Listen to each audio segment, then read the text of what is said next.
I'm really worried about the future of the Elder Scrolls Online, not because player counts are low or because new and interesting gameplay experiences are starting to dry up, even though those two things are big concerns.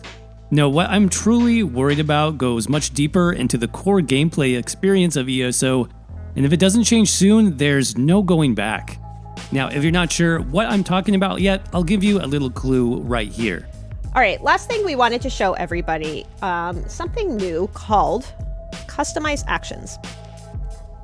So wanted to just kind of explain what this is real quick. They are going to be sourced through either the Crown Store or sometimes Crown Crates. It's kind of like a personality. Yeah, it's like personality light. So personality kind of changes all the animations. This one will focus on just one specific thing.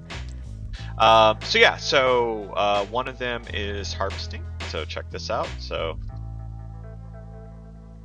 cool.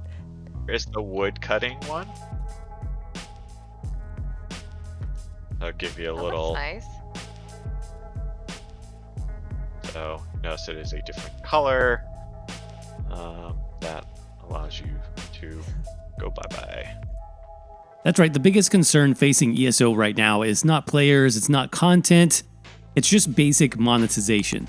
In case you missed it, what you just saw is a new feature currently being tested for ESO on the public test server.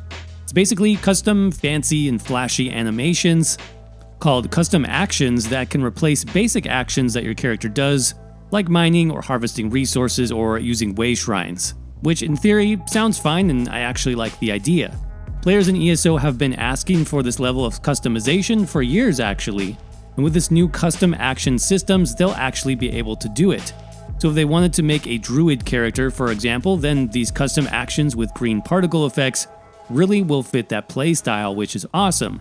The problem with this new feature is not at all how it works, it's how you get it, and according to the devs that we just saw, that's through the Crown Store and Crown Crates and nothing else. So basically, the more you pay, the more cool options you get to customize with. And when I saw this initially, I was like, whatever, I don't really spend money on crowns to customize my character or to upgrade my house or to buy crates. I have ESO Plus and I do use those crowns occasionally if I see something that I like or I save up for assistance or other things, but I don't buy crowns outright, so I didn't really think that much more about it. Recently, though, I watched a great video by Lucky Ghost, which you should definitely go watch after you watch this, and it made me think about the new customized actions feature in a completely different way. In that video, Lucky tracked the decline of a bunch of different MMOs and compared that decline to their monetization strategy, looking at whether or not items could be earned in-game by playing or if they had to be bought with paid currency. The basic trend here is actually pretty obvious once you start to pay attention. Basically, as MMO populations start to decline, the game developers look for new ways to make up the money that they are losing since they now have less players. The most common and definitely the quickest short-term solution is to make up that money from lost players by putting more and more items that players want to get behind additional paywalls and paid currencies. This could be new mounts, new houses, new cosmetics, and so on, which is exactly what's happening in Elder Scrolls Online and other MMOs. Not only do we have pay-for-convenience items like XP and research boosts, but even more concerning is that we have other things like Crown Store exclusive skins, Radiant mounts, which cannot be realistically bought in any other way. Yes, I know you can save up endeavors for a year to get one mount, but that's not really that realistic. My big concern here is that customized actions is not a feature that's been designed for us as players. It's literally just another avenue for monetization, and it opens up basically a Pandora's box where it's no longer just houses and mounts and skins that can be monetized in this game, but now almost any action your character takes can have a monetized alternative. Where will this end? Assuming the developers go all in on customized actions, anything in the game could have a predatory and monetized alternative, including walking or sprinting, blocking and jumping. There's really no end to the possibilities. And the fact that these are not truly earnable in-game is really troubling to me at this point, and it makes me feel like the developers are a little bit desperate. But I would be interested to hear what you guys think. Let me know down in the comments section. Now, one of the most popular quests in ESO is one that I completed a long time ago, And it reminded me of this whole customize action feature that they're adding. This quest was extremely popular because during the course of the quest, your character would get a unique glowing, like blue-colored particle effect that would be on your character. I actually think you only had this effect while the quest was active, but players would purposely not finish the quest so they could keep that visual reward going on their character permanently.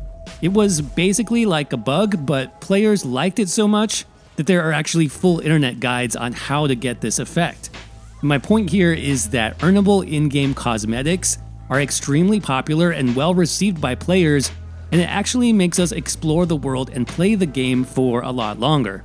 Lucky actually made this point in his video as well, where he compares games like ESO with their increasingly desperate monetization structures to games like Final Fantasy XIV, where there is a higher percentage of earnable in-game rewards and cosmetics. Bro, we got this, and a lot of other ESO creators have talked about this recently as well. Earnable in-game rewards are really important when it comes to the longevity of an online game and an MMO, and unfortunately ESO doesn't have very many of them. Most rewards are simply paid Crown Store transactions with no connection to in-game activities, no feeling of accomplishment tied to player progression, and it's just not a good system. Instead, think about the alternative. What if, instead of these new druid-themed customized actions being bought with crowns, they were instead earned from completing quests and achievements in the new Quarter 4 DLC zone, which would actually make perfect sense because the zone actually has a druid theme with the different druid guilds and NPCs in it. And not only would players be much happier because they could actually earn cosmetics by playing the game and exploring like they should be, but it would also make the developers some money at the same time by selling the DLC zone. And honestly, at this point, I'm not actually sure what the point of the Quarter 4 DLC is, because the devs have given it away for free for the last 2 years. So yeah, explain that one to me because I don't really get it. But imagine what an amazing feature customized actions could be if it was connected to real gameplay and not just crowns. Each alliance, for example, could have its own colors as particle effects. Maybe one piece of the colored effect could be unlocked in each of the 5 zones in a specific alliance, requiring you to complete the entire main story to unlock the full effect across your character. Then DLCs could also have customized actions and effects as rewards based on the content of those DLCs. Think about the possibilities for DLC zones like Thieves Guild, Dark Brotherhood, maybe Somerset tied to different guild skill line progression, or even custom actions for each race tied to zones like Hrothgar, Western Skyrim, and High Isle. And what about customized actions for maxing out a particular weapon skill line like Destruction Staff or Dual Wield?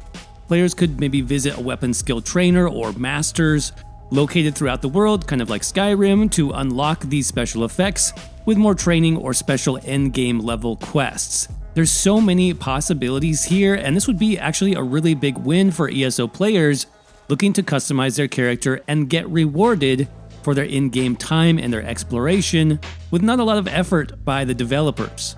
But no, unfortunately, we get the easy answer or the fast solution to monetization, which is design fancy new cosmetics, sell them in the Crown Store, and maybe for 10,000 Seals of Endeavor, we can pick one up if we're lucky. No connection to content or player progression at all. The thought of ESO monetizing even more of the gameplay experience is just sad to me, and it's really concerning at this point.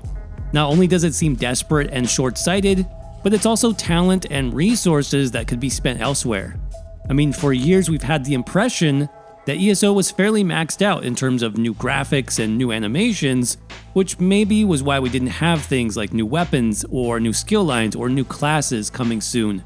But the rollout of customized actions as a feature kind of puts that concept to the test. I mean, clearly it seems like there's no problem at least adding new particle effects to the game, which could at least translate to something like new skills or skill lines, maybe a third skill morph available to class skills, or even a more in-depth system, something like spellcrafting. Clearly, ZOS has the artists and the coding to develop new systems like this, but we now have to ask why those resources are being applied to more Crown Store purchases and not to substantial game improvements and features for players to actually enjoy. And I hope with the right feedback, ZeniMax can turn this feature around and make something good out of it for the long term, but only time will tell. But as always, let me know what you guys think down in the comment section. If you enjoyed this video, make sure to let YouTube know by crushing that like button. If you really liked it, subscribe for more. Thanks for watching, and I will see you around in the next video.